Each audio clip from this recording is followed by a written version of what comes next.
Super. So it's now time to introduce what we call our expert panel. We've met Johan already, the CEO of the Exponential Roadmap Initiative. We've got Christopher, is it Learham? Almost. Lurhem. Lurhem in English. Lurhem. Yeah. Lurhem. Okay, sounds good. I always mangle the Swedish, so this is part of my natural English charm. It's a difficult last name. Yeah, okay, fine. He's the Chief Future Officer for Circular, pronounced with an S and not a C at the beginning. Great. Our third panelist is Courtney Savie Lawrence, Climate Innovation Strategy and Research Advisor, United Nations, Oxford Climate Tech Initiative, and Circular Design Lab. There's probably a lot more, but we'll be able to leave it there. Let's have a look down here. Christopher, please first just tell us a little bit about who your company is and what it does. Circular is an AI company that supports investors when they research startup companies and their investment process, making it more seamless. And also my objective entering Circular 2-3 months ago, creating future research for investors to be able to make better and more long-term investment decisions. Okay. And just briefly, Courtney, I introduced you there, but is there one area of all that I introduced that you want to highlight? Sure. Yes. So I work in the climate innovation space across governments, across civil society and private sector through the United Nations Development Program.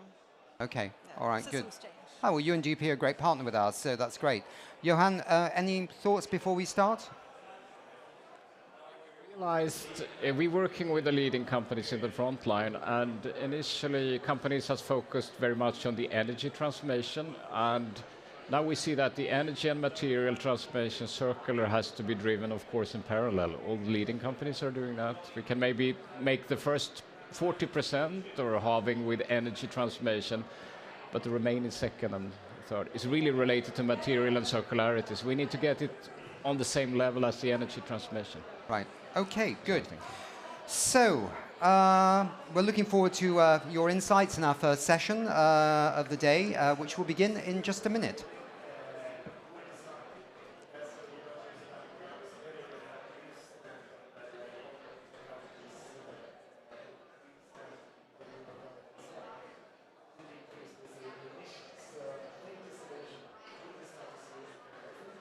Good. Well, we were expecting a little bumper right now. A bumper is a little video, but if it's not coming, that's okay. We can go straight into our first guest.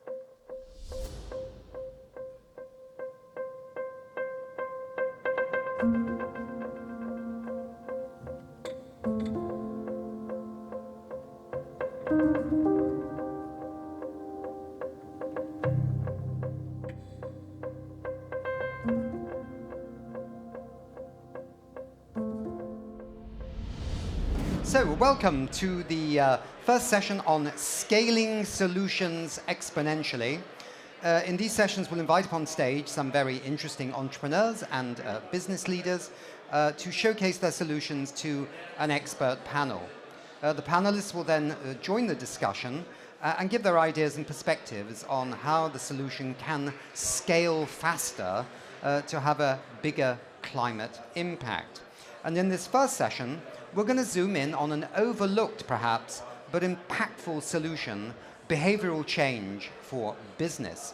And without further ado, please welcome our first guest. It's Gilad Regev, and he's the founder and CEO of Kora Sustainability. Jolly good.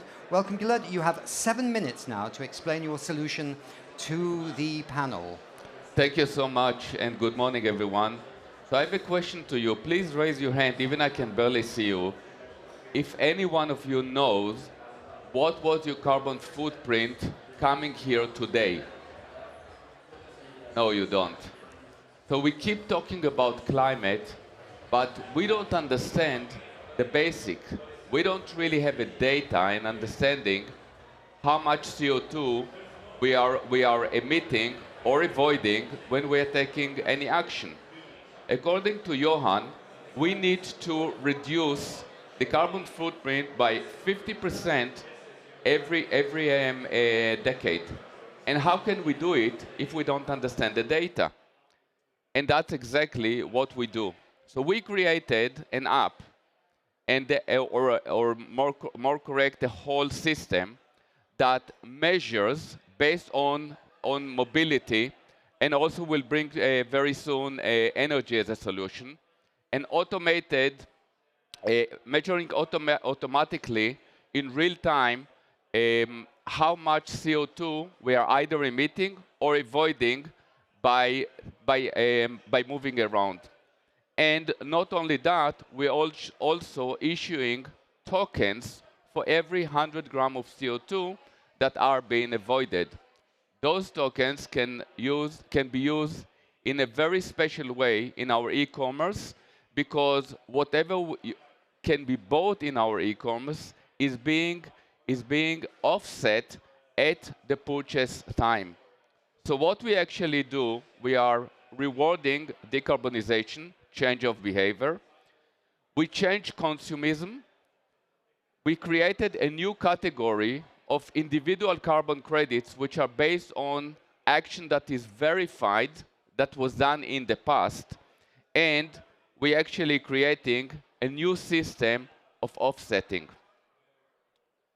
All this is connected to the new CSRD regulations, because it all can be aggregated as a solution to help organizations to know for fact what is the carbon footprint of their employees commuting or traveling connected to doing the work, and on a daily basis having a real fact data without guesstimations of what is the carbon footprint emitted or what is the carbon footprint that was avoided. So we're actually creating a system that is engage everyone. We want to engage everyone in decarbonization and reduction of scope 3, improving the branding. There is a marketing element here, because now we're all acting together.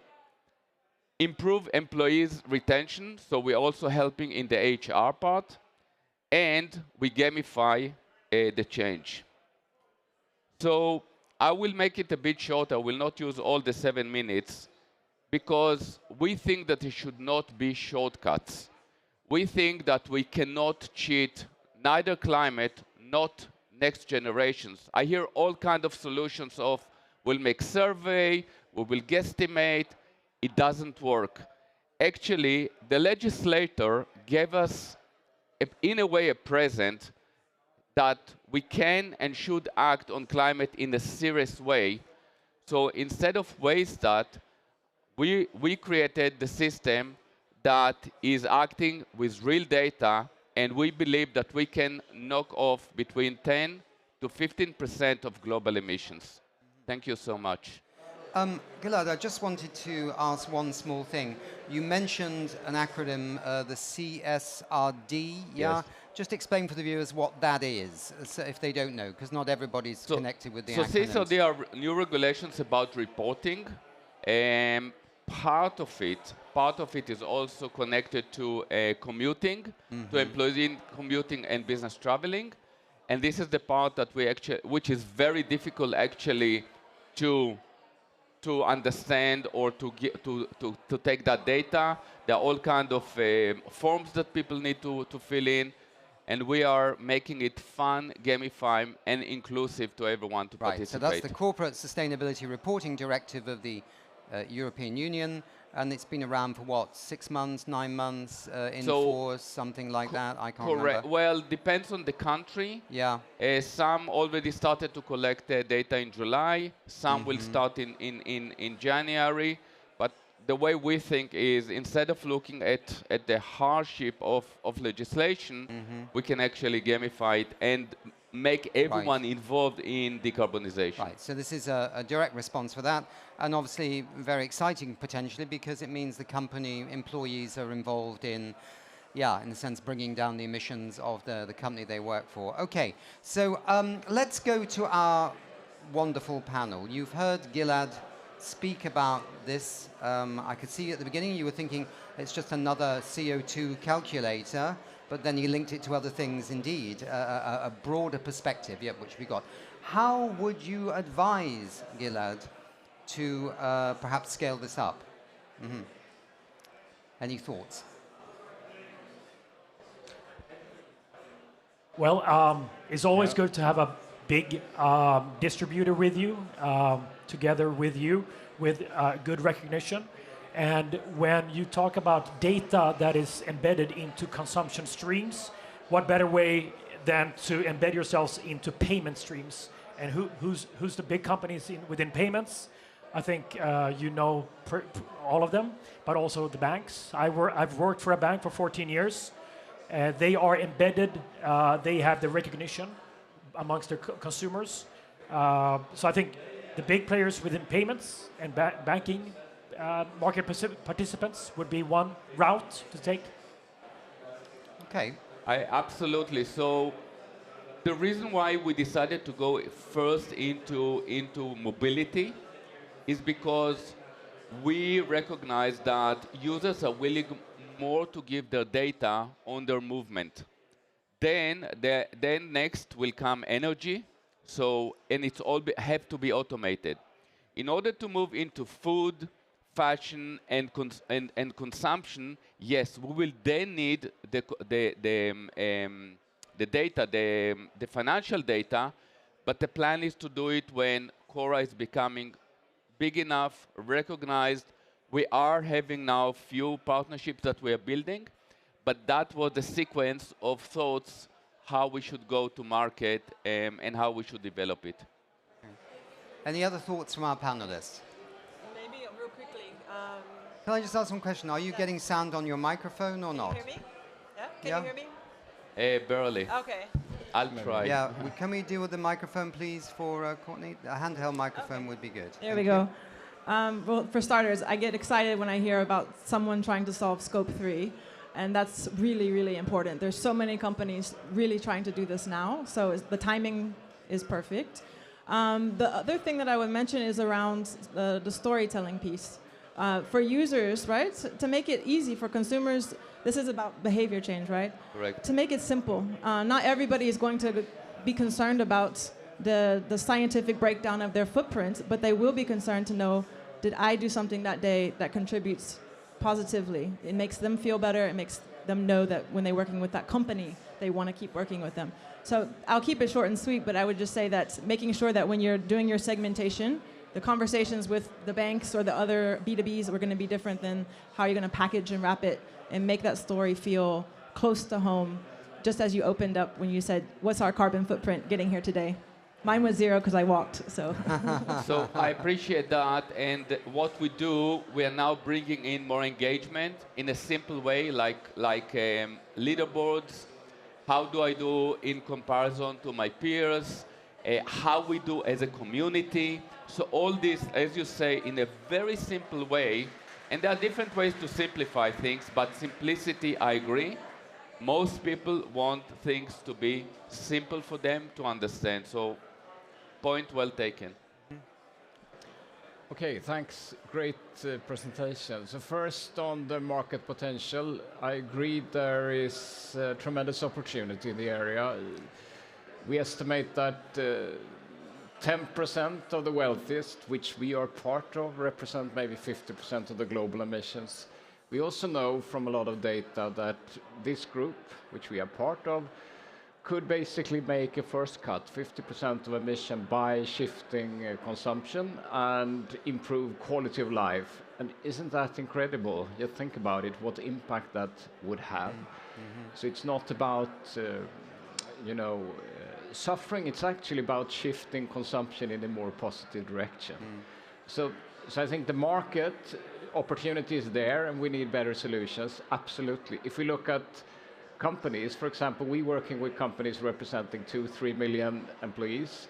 And leading companies also have this incentive to actually maybe encourage or nudge their employees to start to think in this direction, because then they can actually innovate the solutions that the companies need. So there is another opportunity. But then I'm coming coming to the sort of implementation, I'm absolutely in favor, of course, of lean startup and agile development. And I think, think exponential, start small, scale exponential, so it's not just scale fast, should be the key strategy. So the first, as far as you see it, is really absolutely proving that it's possible to create a strong value with a particular amount of people, whereas the long strategy could be to get it integrated in every phone, whether that would be with people like Apple or Google, or that's another question, or where you can reach billions over time. But I think, so that's my question back, how you're creating really that first community of incredibly strong proof points with a number of people in order to take it to the next step there. So are you talking about the way to scale up? Well, the first is actually to be able to prove, let's assume that we have 10,000 people or 5,000 people, and also the other actors in the financial value chain. So it's possible to show that, well, it creates really strong value for, let's say, 5,000 or 10,000 people. Then I think it's possible to take it to the big actors. So we already started. Yeah. We already have few customers. Our first customer just reported to us that they managed to reduce 1 ton of CO2, and this is a relatively small team. It's only 100 people. By consistently using the app. We are now running around roughly the 3,000 users. We're already piloting with 2 NHS trusts with 35,000 employees, so we started there as well. NHS being the National Health Service in the UK. Thank you for saying that. So we definitely see a path to growth, and when you actually give a tool that's saying, hey, instead of just talking about climate, start to act, and you will be rewarded by changing your behavior, or improving and helping us to reduce scope 3, and we all together doing that, this is super scalable. And like you mentioned, of course we want to reach to the 2-3 million. According to our research, there are approximately 80 million employees or companies that employ 80 million people in Europe only, plus the UK, which can be affected. We have to stop there. We're right on deadline. Thank you very much indeed. Thank you so much. Thank you.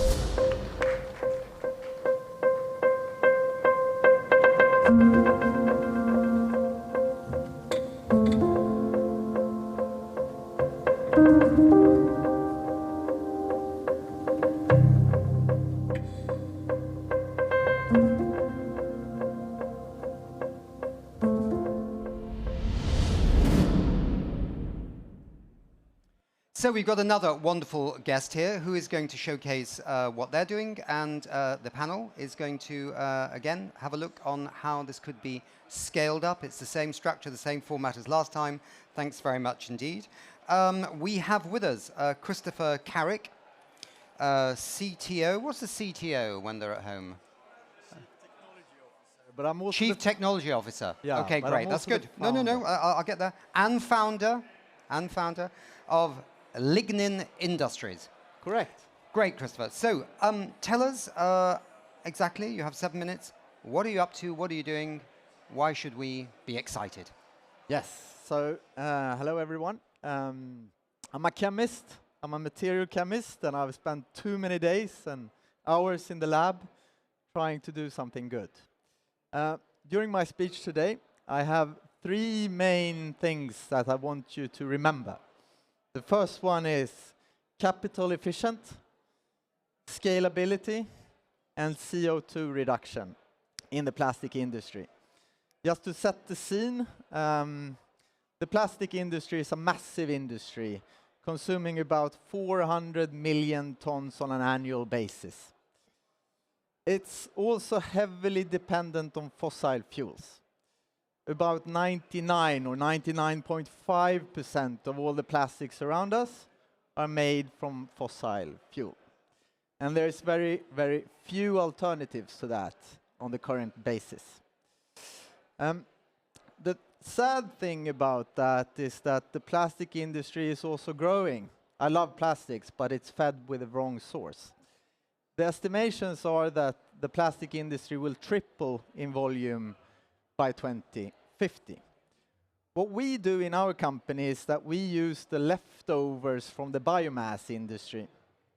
So when the biomass industry, such as the agricultural industry or the forest industry, is making bioethanol or making white paper from brownish wood, they remove the brown part or the yellow part in the agricultural industry, which is called lignin.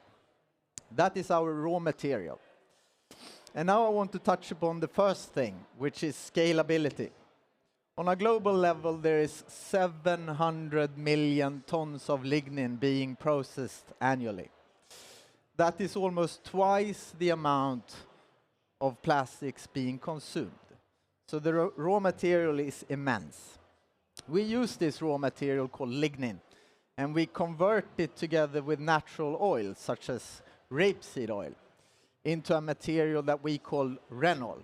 It's a thermoplastic material that is miscible with standard or recycling plastics.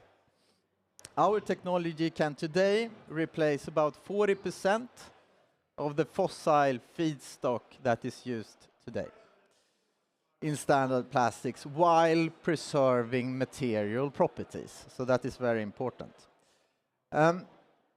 I also have some projects to illustrate this, or products illustrating this. So this is an e-commerce bags made out of 100% our recycled material and our material. It's a net zero bag that fulfills the 2050 targets of being net zero already today. It's, as consumer, it's also interesting to how does this fit into the existing infrastructure we have today. So this material is fully recyclable, so us as a consumer will still leave it at the green bins in the municipalities, and it will be material sorted and used again. The next thing as consumer will notice as a difference is two things. The first thing is color, so we will be browner. It doesn't necessarily need to be this brown, but this is non-colored lignin. The second thing you will notice is the fragrance. So you will, instead of having a smell of plastics, you will have a fragrance of wood. And for me, that's quite pleasant. The second thing we do is to work with more hard plastics or harder plastics. Polypropylene, the second most common plastic used on Earth today. This is our strongest mix. We mix in up to 40% of our material in polypropylene. This is quite interesting when we are replacing 40% of virgin or recycled plastics. So when we are doing 40% of our material in 60% recycled polypropylene, we end up with material that is final material that is carbon negative as application. This is going beyond the 2050 targets we have set out in the world. The problem, there is a dilemma to this, however. So when we are introducing that much material of us, is that it's no longer sortable in the existing infrastructure. So the limit for us goes at 30%.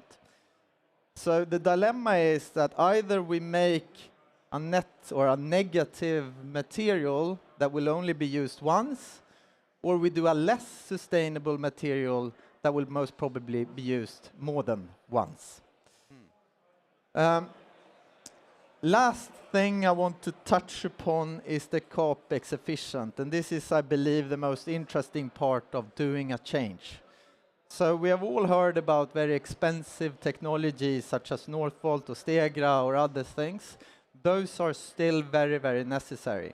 We are not such a company.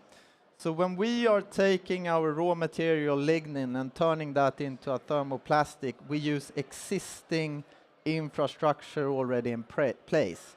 So we use something that is called extruders. The entire plastic industry have those machineries. So basically what we're doing is we're giving something new for the plastic industry to eat compared to fossil fuel. So the infrastructure is already there. Last thing, CO2 reduction. Biomass is grown from photosynthesis, something we learned very, very young age. And that is... I have to hurry you now, by the way, because you that have is 14 consuming seconds. atmospheric carbon dioxide as it grows, Right. Okay. enabling very, very low carbon footprint material. Good. Fantastic. You're bang on time. That's very good, very comprehensive. Let's go to our panel. Apart from the amazing smell, or maybe that's the comment you want to make, what do you think about scaling this? It's also kind of nice to ask a question like, where are you right now? Because I don't. Scaling implies you're at some point in your activity. Okay, so first on the market again, and yeah, it's an incredibly strong opportunity if you look at. Let's take the fossil industry. When they're looking ahead, of course, they argue that we will continue to burn oil up to 2050 now, which is not correct because we will shift to electrification. But they actually see a particular growth in the chemical industry and the plastics, and that does not have to happen. We should actually focus on shifting that out, and that industry is a bit behind. So there's a tremendous opportunity to start to accelerate basically the plastics industry in a new direction. So I completely agree on the tremendous opportunity as far as I see it. And it's been going on a bit under the radar, so that's number one.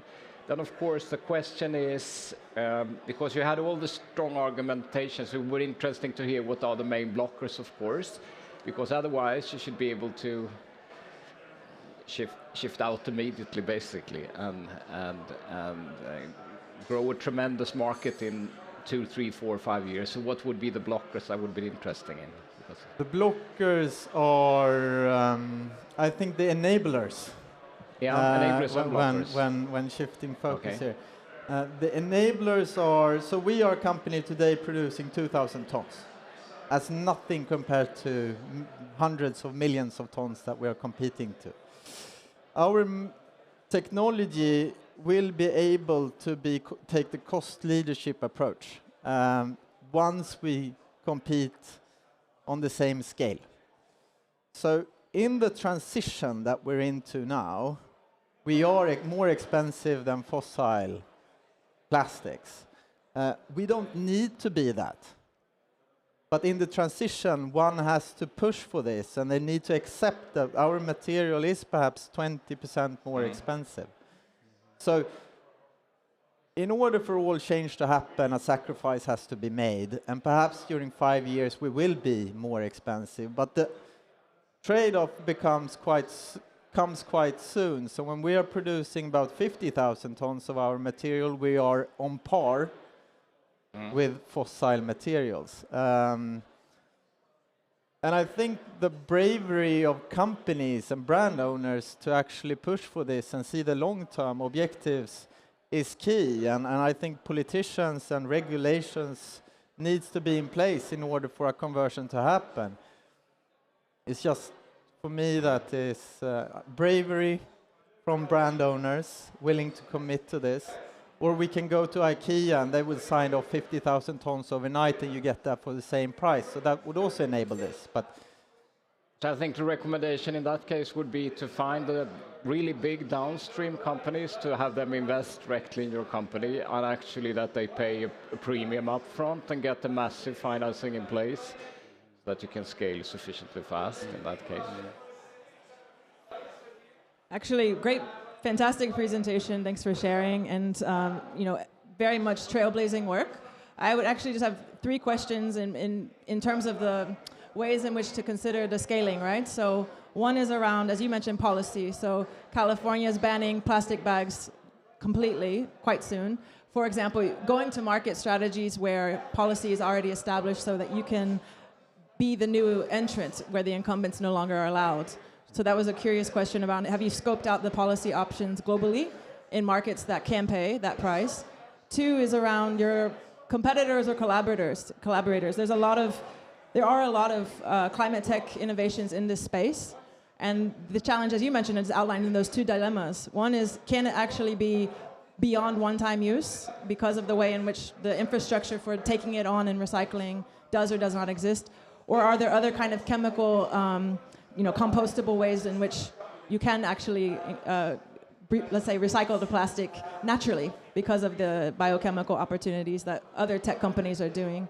And then the third question was really around finance. Are you noticing traction with VC or other kind of financiers that are jumping on and latching onto this because they're noticing that trend? So these are the questions that come to mind when I think around other ways to analyze the opportunities. I don't think you have to answer all of them, but those are the kind of key ones.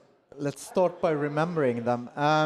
But I think looking at California as an example, I think so I love plastics. It's highly functional, and I think it can also, so we're making a plastic bag, and I guess that would have the same criteria in California. This bag is cheaper than paper bags, and it's more sustainable than paper bags. So we're presenting a material that is plastic, however not dirty. So preventing plastic bags, I'm totally against that, unless you find a plastic bag that is simply sustainable. So that's one thing. Financing us, I think in Europe and in US we have two very different climate situations or investment situations. In Sweden, or in Europe, I would say we are quite risk avert. So we need to have an ongoing business in order for venture capitals to start. We are at the point right now, we have production of 2,000 tons. That's equivalent of 21,000 people's plastic consumption. And we do have demonstration units. We also have external partners lined up to scale. So we don't need that much money in order to scale. We need working capital. It's Trine, I think. Okay, good. We have 15 seconds left, 14 seconds left. Maybe I can just make a small comment. It would be nice if we got rid of fossil fuel subsidies around the world, $7 trillion worth, which would then price your product even more competitively against the normal shit that people are buying. Okay, thank you very much. We've come to the end. Best of luck. Thank you very much indeed with us. And one of the team here will give you your free gift, Christopher. Thanks.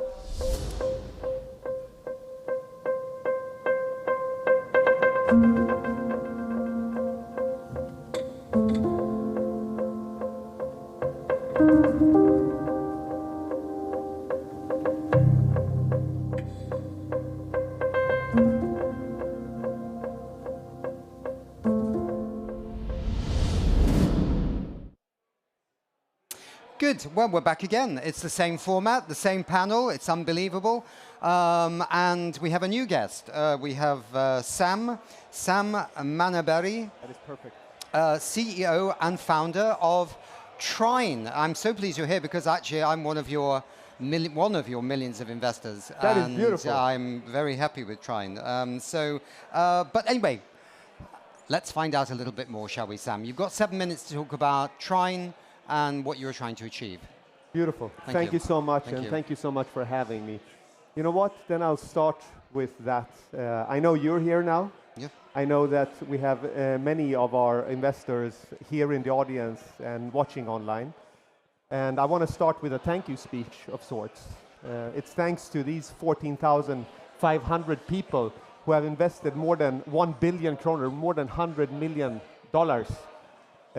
In solar energy projects, in portfolios of solar around emerging and frontier markets in countries like Nigeria or Vietnam or Sub-Saharan Africa, Latin America. And by that, not only more than 3 million people with access to electricity, a lot of industries being electrified, societies being built, a huge amount of CO2, right? 1.2 million ton of very direct impact in terms of CO2 avoided.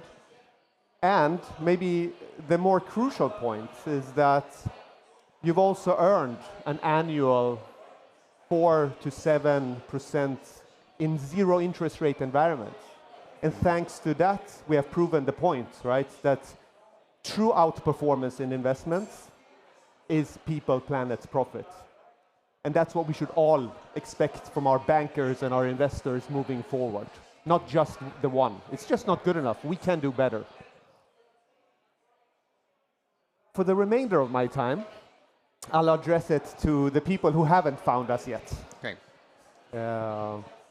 For all of you that heard about Trine and not acted or haven't heard about Trine, let's take a few minutes. You see, today, roughly half the world's population live with energy poverty. That's 3.6 billion people. 675 million of them have no electricity whatsoever. And this is in high growth regions, emerging and frontier markets, and this is where the sun shines the most often. But the crazy part is they often rely on carbon intense and expensive fuel sources, either through the grid or off grid. And really the big problem is lack of finance. So my name is Sam, as you said. I'm one of the founders of Trine, and roughly 15 years ago I was fortunate to get into solar energy in Germany.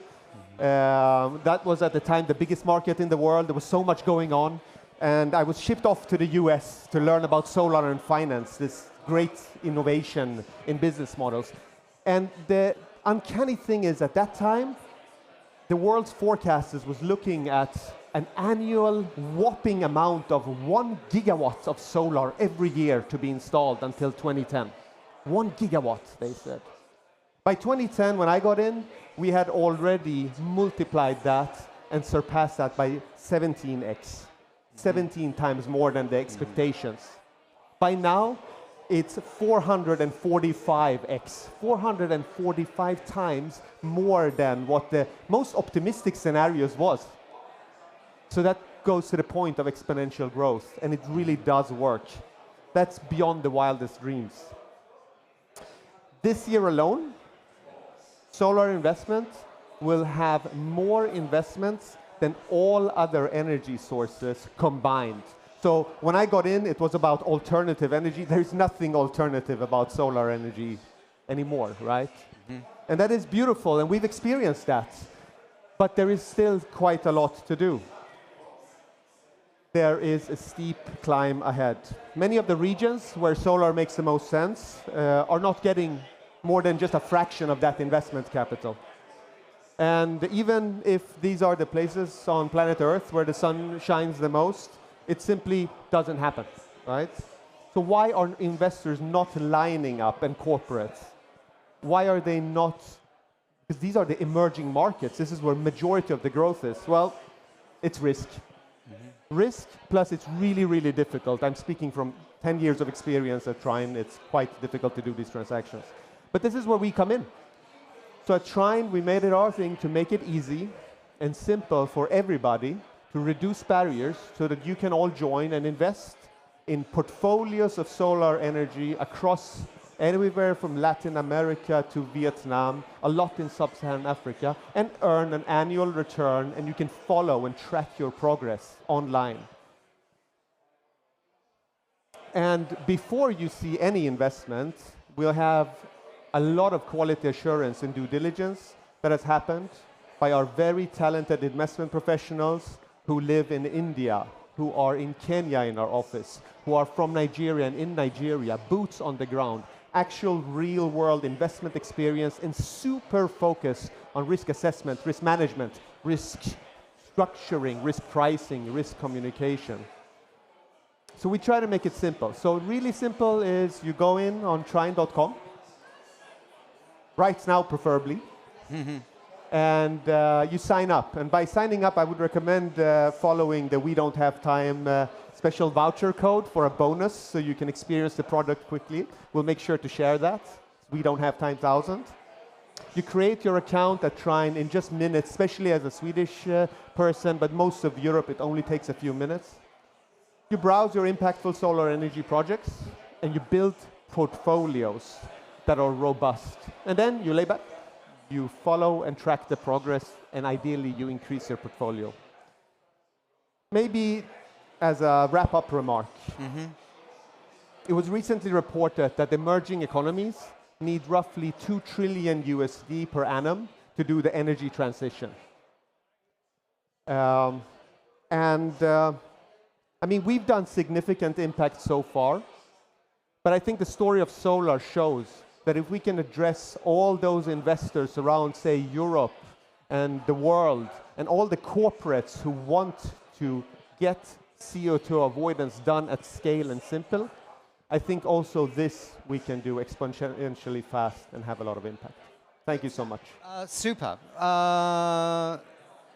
Let's go over to our panelists, because you already gave a bit of a glimpse into scaling, but you also left the door slightly open as well to how you would scale this up. But I mean, I think it's crowdfunding in some shape or form, right? But it's better than that because you've got a lot of experts making sure there's quality.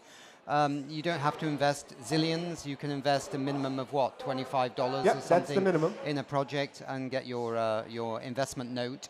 So it's open to everybody. And you just added US dollar as a currency that you can do transactions in. That's where you are right now. Over to the panel.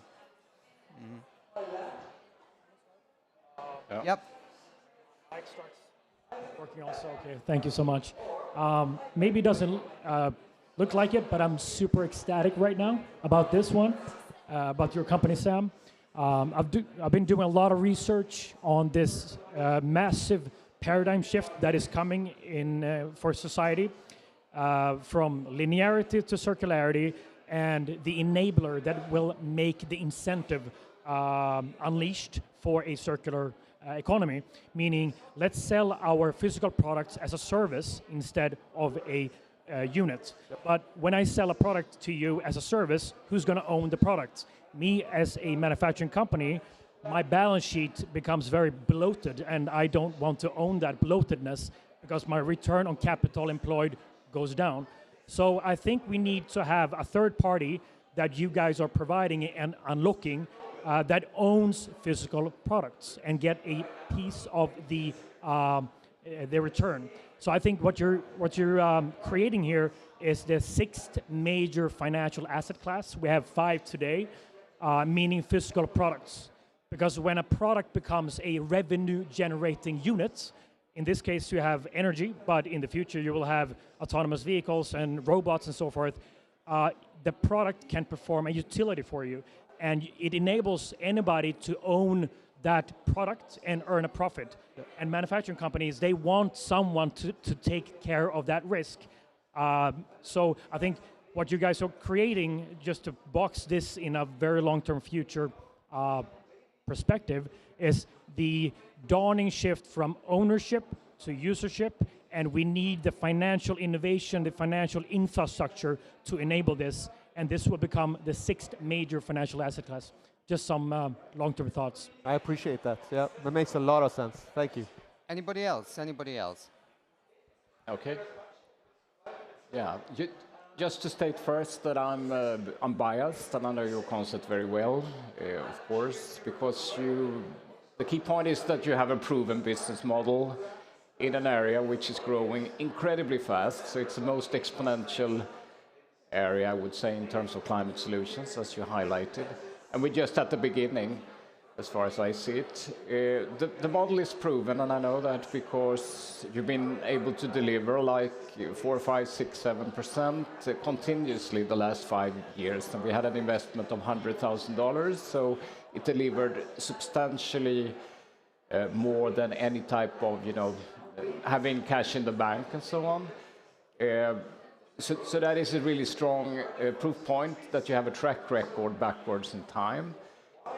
What I'm really interested in is, of course, how could this scale by 100x or 1000x? Because the potential, just taking a small piece of the potential. And we know there are about 10 million factories. A lot of our members have a lot of factories in Asia and everywhere. All of these need to be decarbonized, basically. So if it's possible to create a model where you can actually get these services in place without impacting the balance sheet for these factories as well, by the way, where you lower the risk and then get the return. It should be possible to do that incredible scaling, if it's possible to find the right actors, in my opinion, and the concepts. I think there is a potential to go far beyond to what you've done today, which is probably 10 or 100x. Absolutely. Yep. Yeah, we're just in the beginning. Thank you. Yeah, fascinating comments and excellent, hearing the story after already seeing the site, for example. My key question is really, and maybe this relates a bit to how do you go to that next level of scale? If the North Star is, democratizing access to global investors in this niche space, then the behavioral psychology of finance is really important. So I was also curious if by default you require a certain minimum number of investors to be on a certain project before, because if it just shows 0, then the sense of risk as an investor for that, either unconsciously or there is that bias, kind of sets in. So just thinking the strategy around how do you, play along with the different kinds of behavioral finance types of rules of the game that can sway somebody to invest a lot, a little, or nothing. Absolutely. I mean, we've done a lot of experiments and have a lot of data in this area. For example, when we engage with a financial institution together with the retail crowd, we see that investor appetite all around becomes bigger. So basically, I would say and with corporates, it's absolutely insane as well, because it really drives behavior forward. And we have probably 20 or maybe 30 of these specific learnings of how you can actually reduce barriers for entry on both sides of the business. And the real insight, I would say, is that the definition of reduced barrier of entry is just different between your average retail investor, who is a person who is maybe investing a few thousand euros and have 100% mandate control over their money, and there's other psychology playing. Whereas a corporate, you have a certain psychological play and incentive structure. And of course, in the financial institutes and the traditional finance and even the sustainable finance, you have a certain flair of fiduciary responsibility that comes into play.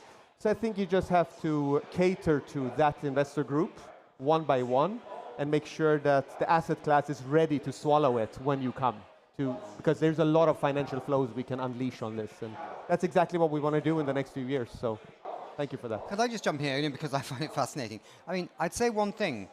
It's a bit like if you mentioned that you can bank with a bank that doesn't invest in fossil fuels to a friend sitting over coffee in say, Berlin, where I live, and you say, who do you invest in? They say, Deutsche Bank. I said, have you heard of Triodos Bank, which doesn't invest in fossil fuels? It's exactly like a normal bank. No, I've never heard about it. Oh, well, then why don't you just move your money? Then you do one good thing for the climate, right? Yep. And with Trine, there's still loads of people in Europe that never heard of Trine.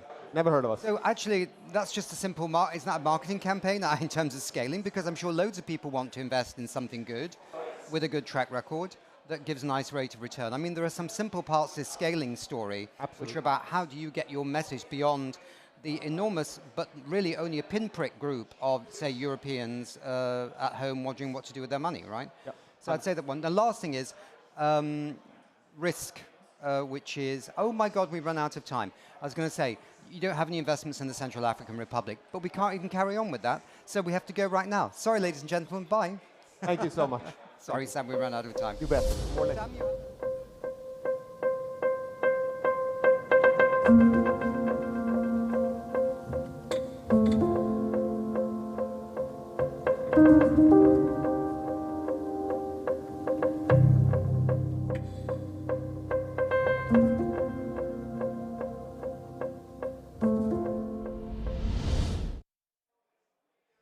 Right, we have another wonderful guest on the show, and the panel stays the same. I believe that's, no, Olivia. Who's Olivia Nestius? Ah, you're Olivia. You're not part of the panel. You're the real person speaking. Okay, now I got it right. Okay, the original panel remains the same. Thank you, everybody. And now we've got Olivia Nestius, CEO of Graphmatech. That's correct. Graphmatech. Okay, all right. Thank you very much for being with us. And could you give us a 7-minute keynote about what is your solution to the climate crisis? And the wonderful panel can comment on how to scale it. Good. Okay. Happy to. Hello, everyone. Did you know that we are wasting hydrogen, a critical energy source for the green transition? And did you know that we're also wasting copper, which is a scarce and critical material for the global electrification. My name is Olivia Nestius. I'm CEO at Graphmatech, and I'm here today to tell you how Graphmatech and advanced materials are solving those two challenges and many more. Challenges that are slowing down the green transition. Let's start off with the basics, but that's also the very exciting basics. That's graphene. Graphene, some of you might recognize it. That's usually the answer that I get when I ask friends, family, and others, do you know graphene? They say, that's something that I heard about maybe 10, 20 years ago or so. And that's correct. This was a huge hype 20 years ago. 2004, when graphene was discovered, it was the promises of being a miracle material that's going to change the world. There was a Nobel Prize a couple of years later, and then some of us are today wondering, what happened with graphene? And one thing that proved to be difficult with this super material is that it was difficult to apply at scale. Because this material, it is a one carbon atom layer that is transparent, it's flexible, it's super strong, and it's also very durable, it's conductive. It's 200 times stronger than steel, and it's 70% more conductive than copper. And it sounds great, right? But then what proven to be difficult is applying it at scale. And this is where Graphmatech comes in. So Graphmatech's founder, what Mamoun did, is that he discovered and developed a way of how to mix the graphene into metals and plastics to give them the good characteristics of graphene. And so after the hype that graphene was through some 10 to 20 years ago, we are now ready to make it hyped again and bring it to productivity and efficiency at scale. And at Graphmatech, we have decided to use these solutions to support the green transition. And as you might figure out already, I mean, mixing graphene into metals and plastics, then the opportunities are limitless. This can be applied more or less everywhere. And as I say, we are focusing on the green transition, and just to give you a few examples on what we are doing to make it a bit more concrete. First one is that we are producing materials that can be used in hydrogen storage. So one problem that not everyone is aware of is that hydrogen is leaking. So in many of the conventional storage solutions, we are losing several percentages of the precious hydrogen that we want to use for other things than losing it out in the atmosphere. And actually, hydrogen is a greenhouse gas that is 11 times worse than CO2. So we definitely don't want it to leak from our environmental reasons, and we don't want it to leak from economic resources. The precious green hydrogen that we are producing from energy resources such as solar and wind, we want that to be used for electrification. So we blend in, we mix in the graphene into polymers, and that can be used to produce the transportation and storage units for hydrogen. That's one example. Another example is that we are also engaging in 3D printing, so that the components that are being produced, they get the characteristics of graphene as well. They are lighter weight, they are stronger, they can be conductive, and so on. And a good thing with producing components that contain graphene is that when using it also in the production, we don't need to use lubricants. So that means we can reduce the use of oil in production, and we also reduce the contamination risk. And the third area is conductive pipes. And this is a quite exciting and big opportunity. We use pipes everywhere to transport different types of goods, foods, etc. And what is happening when you are transporting goods in pipes is that you are creating static electricity. And that is something that can harm industries and harm the people working in these industries with this production. And what you typically do is that you take the plastic pipes, you wire them with copper to get rid of that static electricity. And what we do instead is that we can completely remove the use of copper and instead add a string of graphene mixed polymer into the plastic pipes. And then the copper can be used for other areas that are critical for the global electrification. So these are a couple of examples, and all of these examples are based on our patented solutions. So we're working with several different families of patented solutions. We're taking the position in between the raw material suppliers of graphene, metal, polymers, and then adding our value-added graphene solutions and providing that to advanced production. And then that is our partners, our customers, are the big component manufacturers. Okay. And I mean, we are right now transitioning from an R&D stage to a more commercial and scalable stage. So that is also where my mission comes in, and also where our full team is working towards transitioning this great and promising startup. We're working with advanced materials to make sure that we're going towards a more sustainable future. And what we do also is that we are developing a manufacturing concept that can be brought globally. So the manufacturing unit that we have right now in Uppsala, north of Stockholm, that can be established in different parts of the world. And we are having collaboration discussions and also agreements and offtakes agreements with customers and partners in North America, in Middle East, in Europe, and in India. So we are more than ready to go global and make sure that our materials can be used across the world to make industries more sustainable. We have a great foundation, starting with an amazing team that has a background in material science and investors with clean tech and deep tech focus. And we are currently bringing in more investors, more customers, and more partners to join us in this scale-up journey. Okay. So quite exciting times ahead. We are next year we are scaling up our production unit. We just got a grant from the Energy Agency to support this. So we're going from a production of 2 tons per year to 25 tons per year in next year. So that is quite exciting, but also challenging. So I'm looking forward to getting some helpful guidance here from the panel. Okay. I think somebody has to ask the question: how did graphene go from superhero material to no hero material, and why has it come back again then? So what did you do to change the picture? But somebody ought to ask that question. Anybody want to ask that question? So,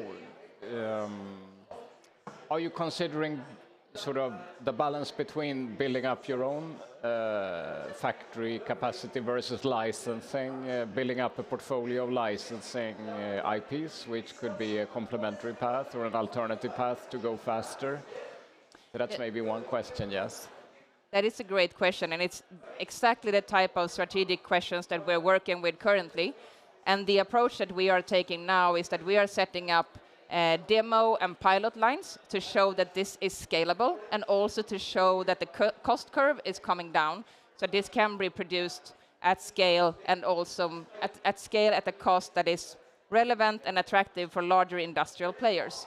And then, I mean, as I mentioned, we are also developing a concept that can be brought globally, so we can find partners or licensing manufacturers that can leverage our technology and do the large-scale production themselves. But what we do is highly concentrated. It's still not with many percentages of graphene, but kind of highly concentrated material. And then the really large-scale component manufacturers, for example, pipe manufacturers, would use our material for their production. So it's a bit of a mix. We're both doing small scale, but we're also in that position in the value chain that we don't need giga scale in our own facilities. I still need to understand, why has graphene, once a miracle, I mean, there were papers in Nature about it and everywhere, right? And somebody won the Nobel Prize and all this stuff. Why did it go from hero to villain? And how have you resurrected this phoenix from the ashes? I mean, you've got something that's a bit different. Just very, very briefly. Yeah, happy to. So, I mean, the challenge that was proven with graphene is that when you try to apply it at scale, what happens to the atoms and molecules is that they are adding layer to layer to layer. And when you're putting too many layers together, you're losing the miraculous attributes of graphene. So then what Conductivity. Sorry? Conductivity, for example. Okay. You are also losing the strength of it. Right. So then, I mean, it turns into graphite, which can be used for other things, but you wouldn't have the great attributes of graphene. And that is why it stopped, like why it hasn't been applied at a larger scale. But here is where Graphmatech comes in. So this is the patented solution of how to structure the graphene to be able to mix it in to other materials like polymers and metals. And make them conductive, yeah. Okay, sorry, I needed to know the answer to that.